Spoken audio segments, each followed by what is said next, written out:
Hello and welcome to my channel. If you've been here before, welcome back. My name is Alfonso Peluso and I'm a Studio Associate Professor in the College of Architecture at IIT, the home of the legendary Mies van der Rohe. We also have buildings on campus by the world famous Helmut Jahn and soon to be famous John Ronan. John Ronan's Kaplan Institute, which is our innovation center on campus, just won a national AIA award, so congrats to John Ronan for that. I hope everyone is doing great today. I'm doing great. Today we're going to look at using Rhino for diagramming. So here you see some objects that I actually was inspired by big architects. Now, big architects, I consider them really the masters of the diagram. And, diagrams in architecture have been around forever, but most recently their work, I think architecture students are really looking at their work and seeing what kind of diagrams they've been making. So this is one of their latest projects in New York. It's a skyscraper. They actually have Bjarke Ingels has a better name for it. I just can't think of it. If you guys know the name that he calls it, it's not quite a skyscraper. He calls it something else. If you guys know the name, please leave that in the comments. As I go through some of these slides here, we can start to see what the project looks like. And some people say that it looks like a sailboat that's about to sail across the Hudson River. Now, this is a typical Bjarke Ingels diagram where he's kind of telling the story IKEA instruction style. So here he's showing us your maybe typical tower skyscraper with a base building plus cutting out a hole in the middle equals what he created, which some people call it a pyramid. It's been called a tetrahedron. But as we continue to go through some of these slides, basically a diagram is telling a story through drawings. So here he's telling us the site location with the red dashed line, and then he's showing us some streets that have traffic running along the sides of the site. And then this is if you took essentially a box and you fill the entire site, this is what you would have. And then he slides that box back a little bit so that he can have traffic going just in front of the building, and then cutting out a hole in the center and adding some green space in the middle, and then lifting that green space up. And this is, I guess, showing the views, right? The views to the Hudson River with the blue arrow, and then taking these points and lifting them, or at least this point lifting it, and then these points are going down. So we'll do something similar in Rhino. So that was the example that you saw in Rhino. And everything's good in this diagram until that little sun shows up. I don't know what the deal is with that one, but not the most beautiful sun drawing there. Okay, before we jump back in the tutorial, if you haven't subscribed to my channel, please go ahead and do so. Click on subscribe, and then click on the little bell for notifications, and you can select all. I have a lot of videos on here, and I've been making videos more often, about once a week, hoping to do maybe a little bit more. Probably, during the semester, it's a little tough to get more than one per week, but we have some good videos. I'm also close to 5,000 subscribers. I'm just about 100 subscribers away from 5,000, so help me reach my goal of 5,000. Also, connect with me on Instagram at my first name Alfonso _ my last name Peluso. Love to connect with you, see what I'm up to, not just what I'm doing with my videos or at IIT, but also a little bit of my personal life. This weekend, my son just finished his sophomore wrestling season, well, at least the regular season, and he finished at 26-0, undefeated with 18 pins. So as a sophomore wrestling JV, I'm pretty proud of him. And then you can see, what my students and I are up to on a regular basis. So go ahead and connect with me. All right, enough of that. Let's jump into the tutorial. So some things we're going to be looking at today with Rhino diagramming. So what you're looking at right now is a rendered viewport, and this is one of the things that in Rhino 6 I'd say is the strongest change from Rhino 5. I don't know how many of you have worked in Rhino 5, but when Rhino 6 came out, as far as modeling capabilities, very similar to Rhino 5, but when you get into the rendered viewports and also some of the rendering settings, that's where Rhino 6 really stands out. So we're going to take a look at that, and then we're just going to walk through these 1, 2, 3, 4 steps. I think it's important when you're diagramming, at least for, in this one it's more of a form finding diagram. So when you're form finding, I would say it's really good to keep a history and a history of the iterations as you go through them. So just keeping your model in place and then copying it over. So we'll be making a box, so then we're going to boolean that box. We're looking at making a plane for the green space, and then we'll look at solid point on, where we can manipulate the form, raise it and lower it. We'll look at some line weight and line type settings so that you can actually see the line weights and line types in Rhino. And I think one of the benefits of this is you have a three-dimensional diagram now that you can rotate, and you can take any view of it. And I know some people like to export from Rhino into Illustrator. Some people like to use Make 2D, and those are all fine. But I think the real strong suit of the way that I'm setting this up is, again, I can take multiple views. I can rotate this model around, and it keeps everything with it, the line weights, the line types, etc. All right, so let's go ahead and get into it. Go ahead and just remove some of this stuff. I'm going to turn my grid back on. So F7, if you don't know, the F7 key is a shortcut that toggles the grid on and off. And at the moment, I'm in a rendered view. So if I go to my perspective, you can see I'm in a rendered view. And let's work in the rendered view. Sometimes you have to go to a wireframe or a shaded view to get some of the snaps, but for the most part, you can work in a rendered view, and it's pretty fun to do that. Okay, now I do have some layers that are already set up here. So we're going to go ahead, and I have a form layer, and it's probably best for me to just start a new file so it wipes out some of these material settings. So I'm just going to go to File, New, and we're gonna choose large objects inches. So large objects inches is something larger than a truck. So if we're making buildings, that's larger than a truck. So I'll choose large objects inches.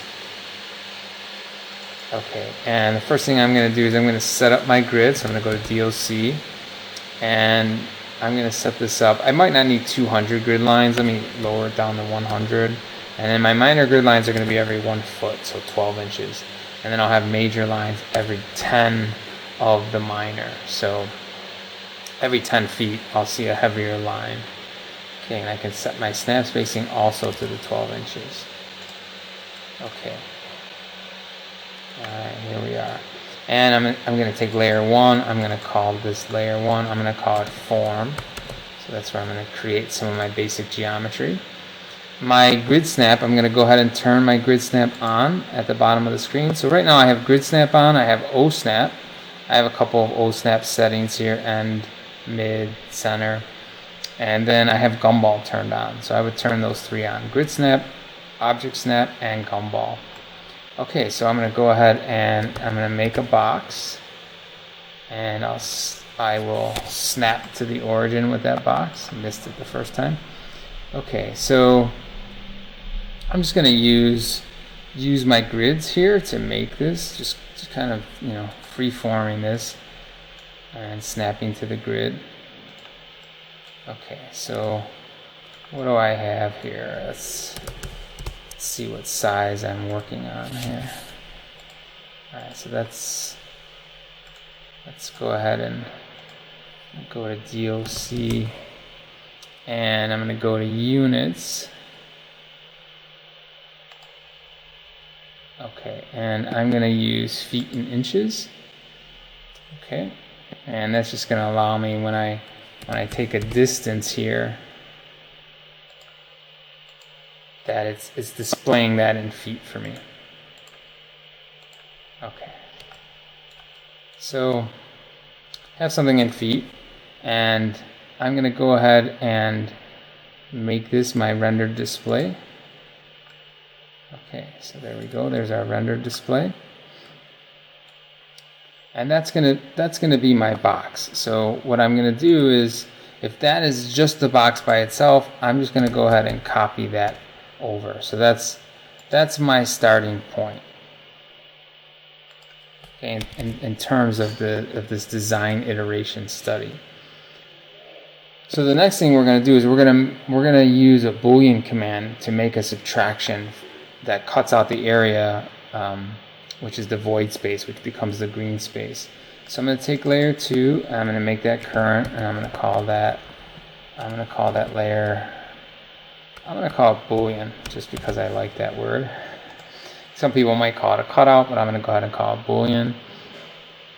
And that layer is current. So in this case, it might be best for me to make that cutout in a top view, make that Boolean.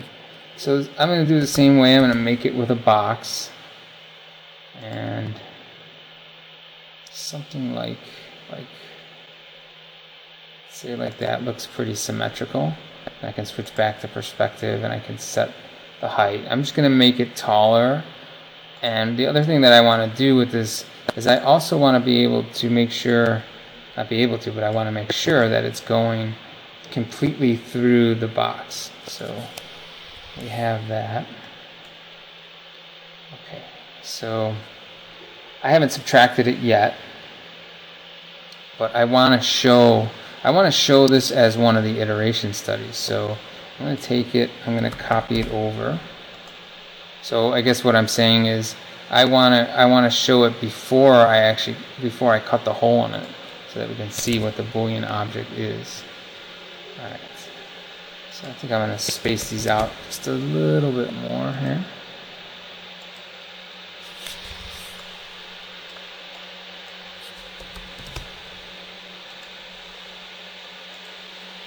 Okay. So now I'll actually make the Boolean. And I'm going to use Boolean difference.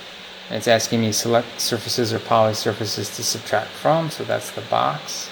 Select surfaces. Okay, so I'm done with the ones that I'm done with the selection I'm going to subtract from. So I press enter, and then I select what I'm going to subtract with. Okay, and it still has this one. Okay, it kept it. And let me just go back just to explain what happened there. So let me go back one more step before the Boolean and just make sure this is pretty Boolean. Okay, so when I type in Boolean difference, I'm subtracting from this object, enter, with this object. Now it says delete input no. So if I choose delete input yes, then when I'm done with the Boolean command, it has deleted that box. Okay, so at this point, we can start to look at some of the materiality of the objects. In the preview, I had shown you that the forms were transparent or translucent, and the Boolean object was a red color. So let's go ahead and set the materials for these. So we'll start with the form. You see, when I click on the form layer, I get this white circle, and that's the default material that's on it. So if I click on that white circle, the default material, the type is plaster. Not sure why that is in Rhino 6, but that's what we have. So I'm going to change this, and I'm going to change it to custom. Okay, I can name this, so I'm just going to call this, I'll call it Boolean. And I'm going to change its color to be, I'm making the form. So, alright, so we're making the form. So let's call this form. Okay, so that's form. Color, I'm going to leave that as white, but I'm just going to give it some transparency. So maybe I'll start around 40% and see what that looks like. Okay, so now you're starting to see through those. Alright, so I'm going to make it a little less transparent until we get more objects there. It's going to become invisible for you guys. Okay, so that's that. Now we're seeing through those objects. And now I'll click on my Boolean layer, click on the white circle, change this to custom, and I'll rename this Boolean, and I'm going to make the color red. Now if I want just to select from the side menu, I can do that too, so I'll choose red. Not sure if I want to make this transparent yet. Yeah, why not? Give it a little bit of transparency. Okay, I like that because it desaturates it. Now, you know, a lot of times that color can, you know, depends what you're going for, but if you want to desaturate your color, so maybe in this case I can desaturate that red and the transparency helped desaturate it, but I can also do that here as well by working with the saturation value. So what happens if I take that down to 200? Okay, so that desaturates that a little bit, maybe just a little bit more. How about 190? Okay, so there's a desaturated red color. Okay, so moving along. Now, this is the Boolean. So I'm gonna add the grass planes to this one. This is, I mean, when I say this is the Boolean, I mean this is the box that's been subtracted from. So I'm gonna call this one grass, and I'm gonna go ahead and just make the material since we're here. So again, that this is gonna be custom. I'll call that grass. I'll give it a desaturated green color, so I will start with green, and then I'll take that saturation. Why don't I try that 190 that we just used? I'm sure I'll come in and desaturate this more. It looks a little neon, but let's start with that. Okay, so my surface that I'm going to make is going to be just on this top. So I do have a surface there. I don't have to draw one. I can duplicate surface. So let's try that. So dupe. Let's see what my options are. So there's a dupe. I guess what I need to do is extract first. So I'm going to do an extract SRF. So we'll do extract SRF, and that allows me to pick, if I get lucky, I can pick that top surface. Now this is one of those moments where I feel more comfortable changing this to, I'll try shaded. See a big difference. Whoa, it gets pretty ugly pretty fast. But I'm going to click that. So that, I wasn't comfortable selecting that top surface in the rendered view. Now I have that selected. So now that it automatically put it on the grass layer, you see it's the blue color. And then now once I change this back to a rendered view, alright, so let's deal with that neon color there. Alright, so desaturating that a little bit. Alright, let's go with that. Okay, so I have that. Now I also want to make a green space plane on the interior of that. See if we can do this with a rendered view. Let's see if I can make a plane. So I'm just typing in the command plane. Let's see if I can find those endpoints. Yeah, that was pretty easy. Okay, now when we were looking at the big diagramming of this, they had taken that plane and they had lifted that up, and we'll see when we add some arrows if we're going to actually show that being lifted. Okay, so now we have that. Okay, so now is when this gets more exciting and more interesting, when we start to use the solid point modify. So I'm going to take these objects and I'm going to go ahead and copy. I'll copy those over. Okay. So how's this look with the grid turned off? Is that helpful? Now, one thing that's not being shown is the shadows, right? We're not getting any shadows on this at the moment. So we'll have to get those shadows to show up. We'll have to do that with the sun. Let's get back to that in a second. Let's go ahead and solid point modify. Now, before I modify, and you'll see why in a moment, I'd like to add some line weight to this. So I'm going to take layer 4, and I'm going to call this one thick lines. Okay, so thick lines, and we'll talk about this in a moment, but I'm going to make the print color black for those thick lines. And I'm going to change the print width, which is the line thickness. And I'm going to start with 1. It might be a little bit too thick, but we'll start there. Okay. So print color is black and print width is 1. Okay, now when I draw these lines, I'm just going to draw a rectangle, a couple rectangles. So this one and this one.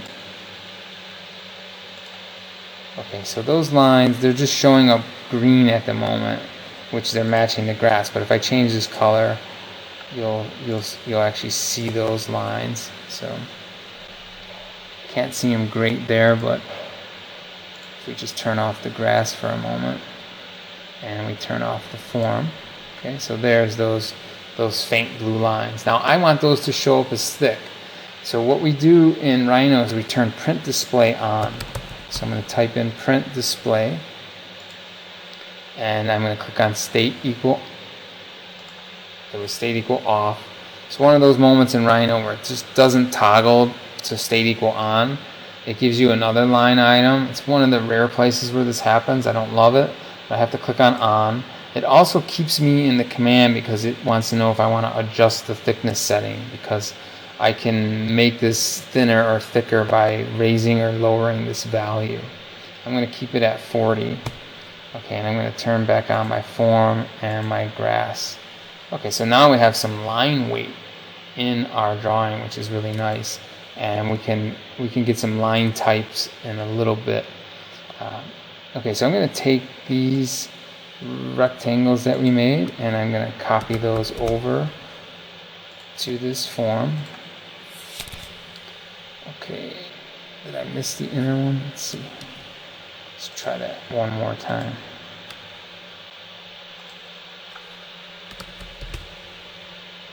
I see what's happening there. It looks like I'm selecting the surface instead of the line. So let me make sure I get the line. Let's hide our grass. Make our life easier. There's that. There's that. Let's copy that over. Okay, turn our grass back on. Okay, so now we're going to manipulate this form. So I'm going to select. I don't know if I'll be able to select it all. Let's try it. Let's select everything. Type in solid point on. It's most likely not going to work with the line work, but we'll come back and do that. So I'm going to select these points. Here's my window selection. Okay, so my gumball is turned on. You see that at the bottom of my screen, and I'm gonna raise this up in the Z direction. Okay, so you see that being raised up. And the other thing that I'm going to do is I'm going to lower some of these other points, just like the Archangels has shown. So I'm going to use a window selection and drop some of these down in the Z. Okay, so you get that idea there. I'm not loving this that I got, this little kink in here.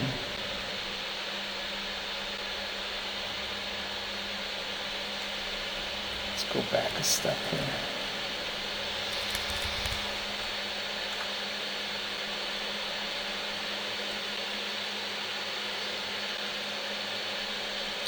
What I'm going to do with this is, let's just try. We saw the result of that. I'm going to try it where this is just just the Boolean box before I remove the top. I have a feeling that I'm having some issues with that. So let me hide these. I have a feeling that when I'm using the solid point on, that I'm having some issues because I've extracted that top surface. So let's take this. Let's go ahead and take this box. Take these two objects. Copy this over.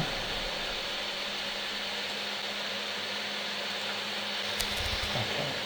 Now if I can find the cut box in there, there's that. I can get rid of that. Alright, so I'm going to go ahead and do my Boolean difference. Okay, and now I'm going to type in my solid point on, and I'm going to select those points, and I'm going to lift that up. It looks very similar. Let's see, let's try this side.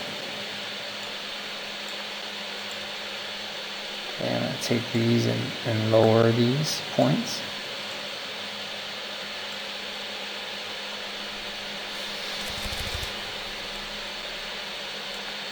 Okay, and I guess in this method, if I type in show, let's see what I have here.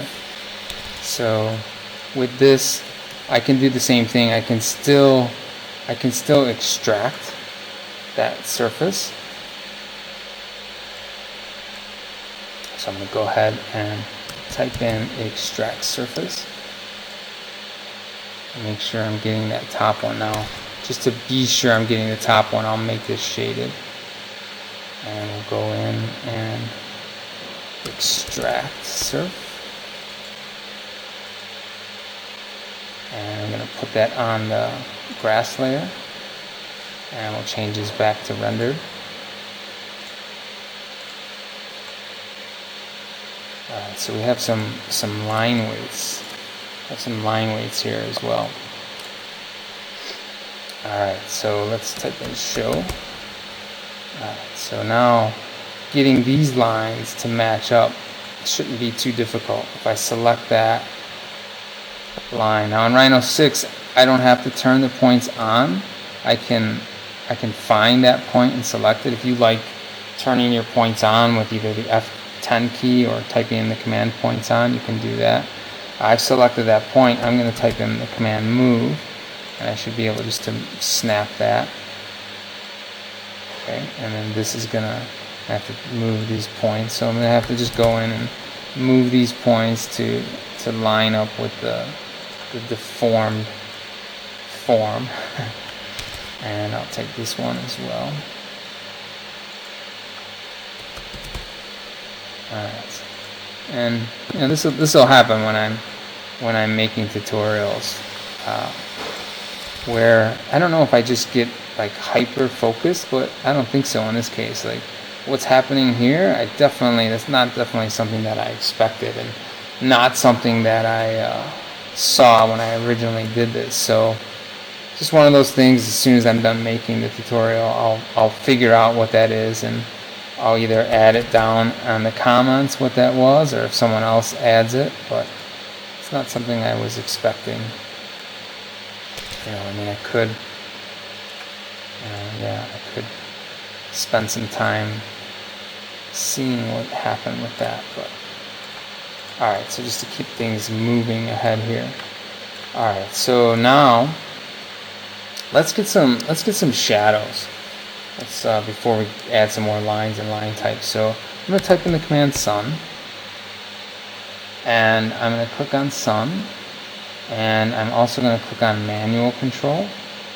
Now I haven't created a ground plane, so when I'm moving these objects, or when I'm moving the sun around, I'm not getting any shadows on on a ground plane, and I would like to have some. So I'm going to go over to ground plane, and I'm going to click this on.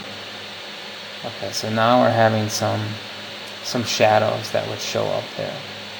So I can do it this way, or I can actually create a ground plane.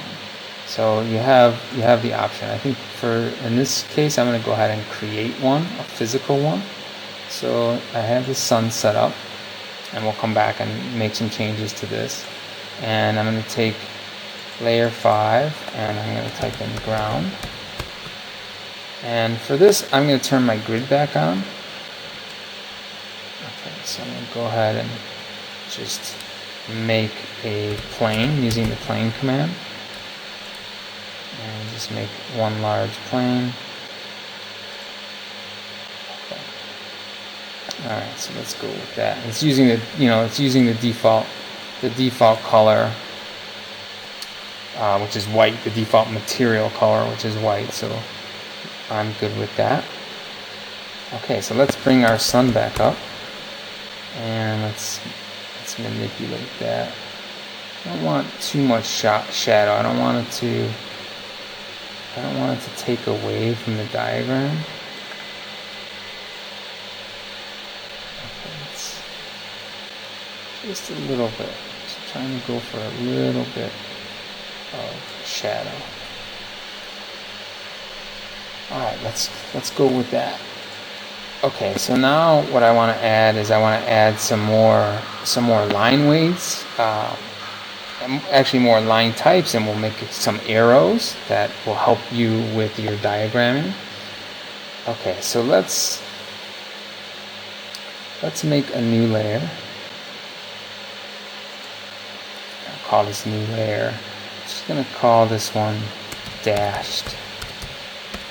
Call this dashed medium for like a medium thickness of a line. So dashed medium. And I'm just going to give these a color. Okay, and then it's following the print color. I don't know if we'll keep that. We might. Instead of continuous, let's make this a hidden line, and this is going to force us to look at changing the line type scale in Rhino, which is important. Okay, so that's our line type is hidden. Let's make this current. Okay, so what I'd like to do is for this, I'm going to copy this over. Okay, so that was the original. That's showing the original height of the box. So let's put that on the dashed layer. Okay, let's give it a line type. I'm sorry, not a line type, but a line width. So a print width, as Rhino calls it. Okay, so now it's not showing up dashed. So that's something that I want to make sure is going to show up as dashed. So what I'm going to do is I'm going to type in set line type scale. Now the line type scale is 1. So this is one of those things that's a little tricky. The default is 1. So should you go to 5? Should you go to 10? Essentially what's happening with these small values is the line dashing is really close together. So as we increase these values, it starts to increase the line and then the space between each of the dash. So the line and then the empty space, the line and the empty space. So I'm gonna, you can start with some of these small values, but I'm gonna jump up to 1,000, and not getting what I want there either. So let's. Oh well, I didn't set line type scale 1,000. Okay. All right. So now I'm seeing if we just turn some of this stuff off here. Okay. So there's our line. Now at 1,000, you're starting to see something. So you might then jump to 1,100. But then you'll notice that it's doing the opposite of what I want. I want these to be closer together. So you see the line, and then you see the size of the dash. So let's try, if I go back to set line type scale, let's try something like 250. Okay, that looks better. So let's go with that.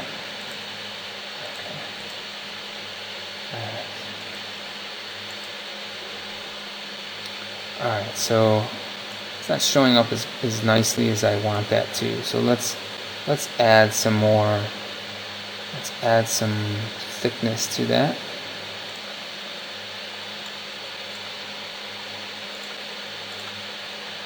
Okay, and let's change its color. Let's make that stand out. See if we can get that to stand out. There we go. Alright, that's standing out a little bit better. Alright, so adding some line type scale to that. Alright, let's look at adding some arrows in here. Alright, so I'm going to make a layer called arrows. And I'll make that current. I'm going to turn my grid back on. My ground plane is covering my grid. So I'll make my arrows current. So the color of these arrows, let's go ahead and make these, let's go with that neon green, see if that stands out. Okay, so the print color has changed to that neon green. We're gonna fill these with a hatch, so I'm not worried about the line type or the print width. So I just need to get in here and just draw an arrow here. Alright. Just mirror that.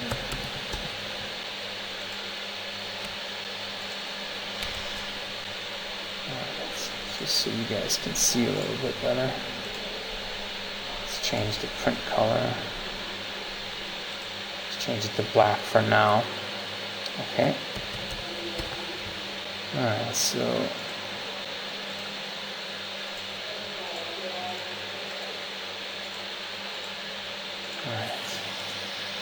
just going to join these together so it's one closed polyline. Okay, so now I can use the command hatch and I can select that. Okay, so I'm going to use a solid hatch. Okay, that's just a solid hatch fill. So now if we change this to be, go back to our green.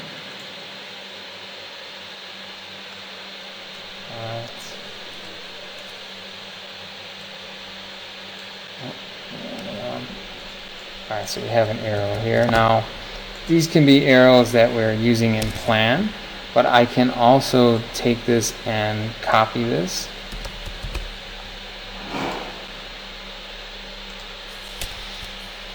Okay, and I can do a rotate 3D. Okay, and I'm going to pick my axes left to right. Okay, and I'm going to type in the angle. I want to rotate this 90 degrees. Okay, I made a copy of it. That's fine. Alright, so there's my vertical angle. Alright, so what's really bugging me is not only the lifting of this, but also the side that it's lifted on, because then my hidden lines don't make a whole lot of sense there. So I'm going to fix it. Why not? Alright, so I'm going to take this again. I'm going to take this over.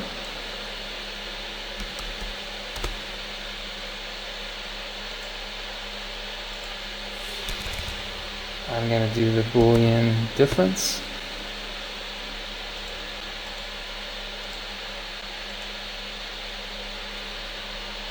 Oh, does that already have a hole?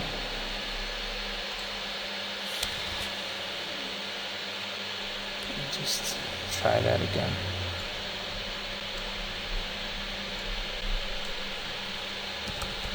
Copy that.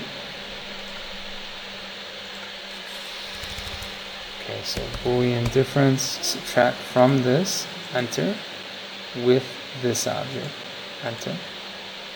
Okay, there's our hole. Let's do our solid point on. I'm going to raise this back right side. Solid point on. Now, let's see, if I raise this one, and then raise this one. Okay, that looks a little bit better.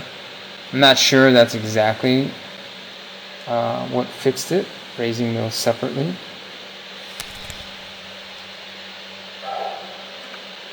Alright, let's take another look. Let's do it again. And let's pick both of them.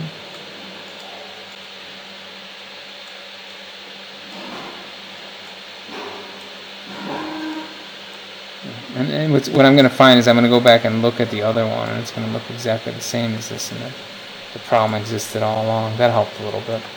Alright. Okay, so let's extract that. Extract surface. And let's put that on the grass layer.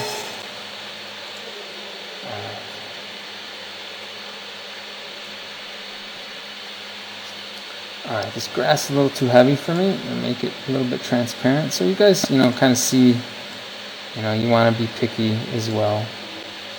And now I just need these lines, these heavy lines. Almost there. Okay. This one's going to compete with the dash, so I'll get rid of that. This is the one that we're going to go ahead and lift it.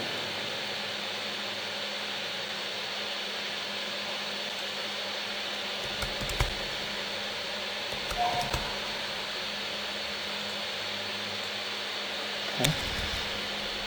And I would say I'm going to put that on the dash just to keep that, just I think looks better. And then we can add some vertical lines here. So I can add a line from this point to that point that shows that being lifted. That should also be on the dash. Okay. And I can add some more. I can keep going with this. Put that on the dash. It would be nice if I just made the dashed layer current. That would be even more helpful.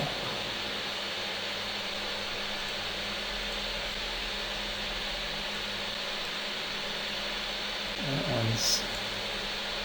one's hidden. Let's see where that one go. Oh, got it snapped to something else. So make the dashed current. Draw a line from here down to there. Alright, so you see this is, we're seeing this in 3D. Let's turn our ground plane back on.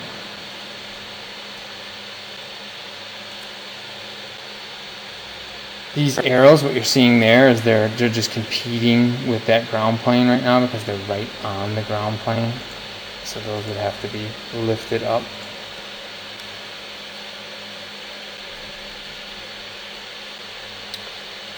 Alright, so that should give you a good start with Rhino diagramming.